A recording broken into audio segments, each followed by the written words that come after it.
The Yongzheng Emperor disguised himself as a commoner and went to the Shaolin temple to learn martial arts.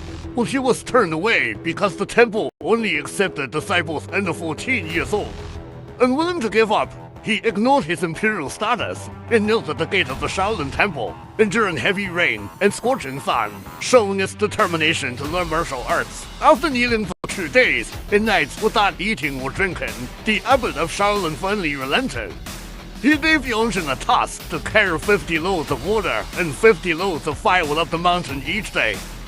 If he could manage this, he would be accepted as a disciple against the usual rules.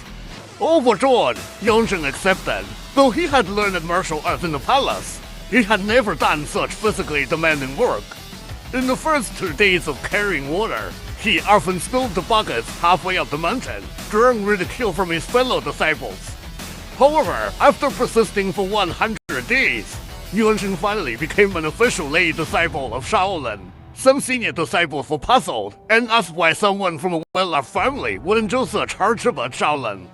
Yongzheng smiled and didn't answer directly. Little did they know, he had a mission. Soon after Yongzheng ascended the throne, ministers reported that Shaolin Temple was plotting a rebellion.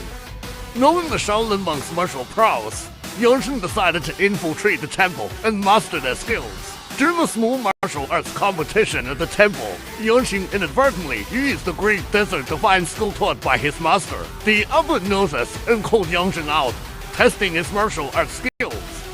Upon confirming it was indeed the Great Desert Divine skill, the abbot, expressionless, asked where he had learned it. Yongzheng evasively replied that it was taught by a lama. The abbot then smiled, explaining that they test every skilled martial artist joining Shaolin to assess their abilities. The abbot told Yongzheng that integrating the skill with Shaolin boxing would greatly enhance its power. Eager to learn, Yongzheng immediately asked the abbot for guidance. The abbot generously taught him, naming a revised technique for the boxing. Overjoyed, Yongzheng felt his skills had improved further. However, he still inquired about any techniques that could contribute to boxing. When the abbot mentioned the Damo 18 techniques, Yongzheng's eyes narrowed with a new plan. Late at night, Yongzheng snuck into the scripture library, but found that the Damo 18 techniques, being top-tier Shaolin martial arts, were not kept there. A year passed quickly, and with increased confidence in his skills, Yongzheng decided to challenge the famous Shaolin 18 bronzemen formation. The first challenge was a narrow alley guarded by 7 bronze-armored, helmeted warriors. Yongzheng didn't need to defeat them, only to escape their blockade. The second challenge, the Golden Knife formation, involved 4 bronze men attacking Yongzheng with cutting moves. He struggled to dodge, leapt to grab a golden knife above, and counterattacked.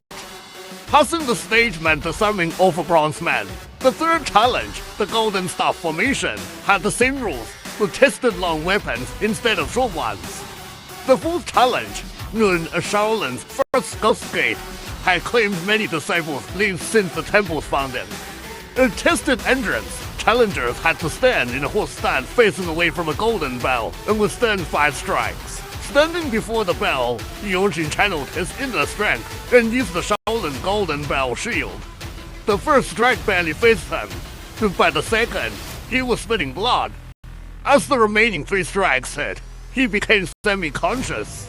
Though he passed the challenge, he was too exhausted to continue.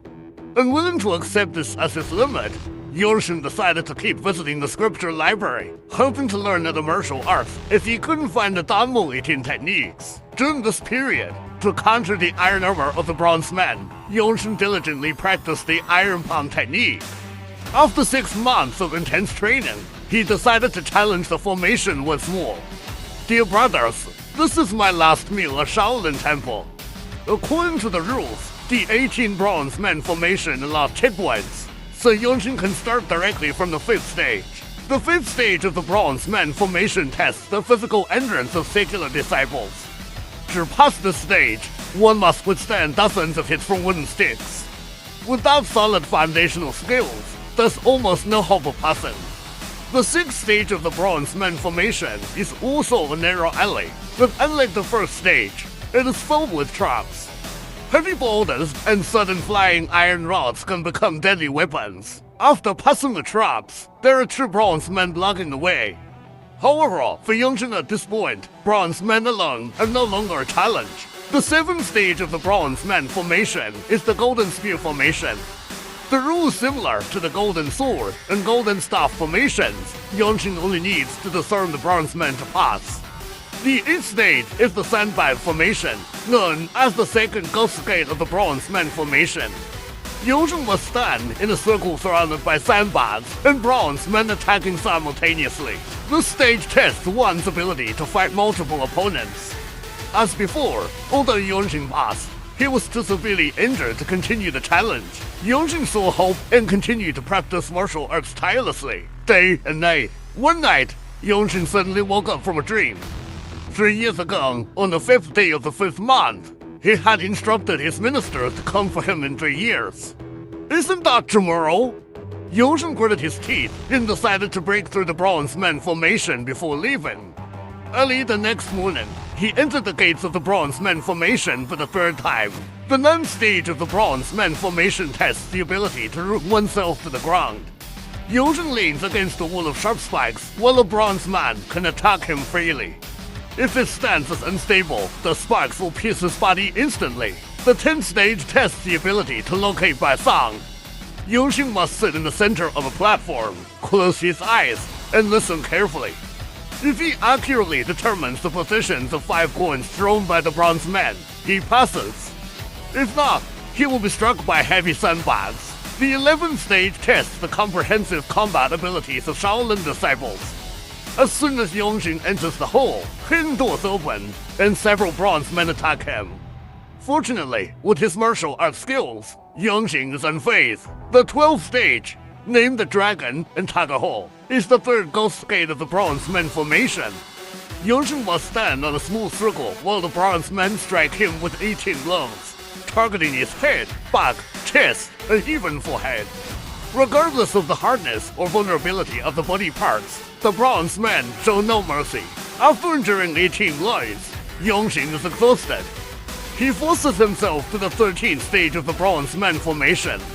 If he can pass the 1,000-pound gate, he can move the dragon and tiger cauldron and succeed.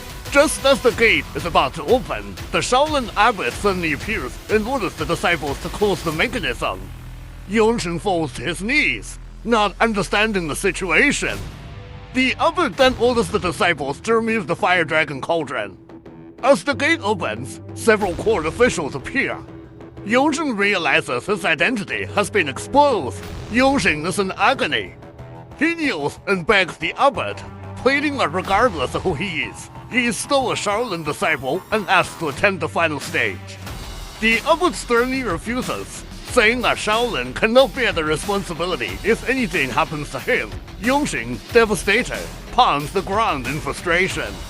An official, oblivious to the situation, tries to congratulate him. Congratulations, for prince, and completing your training.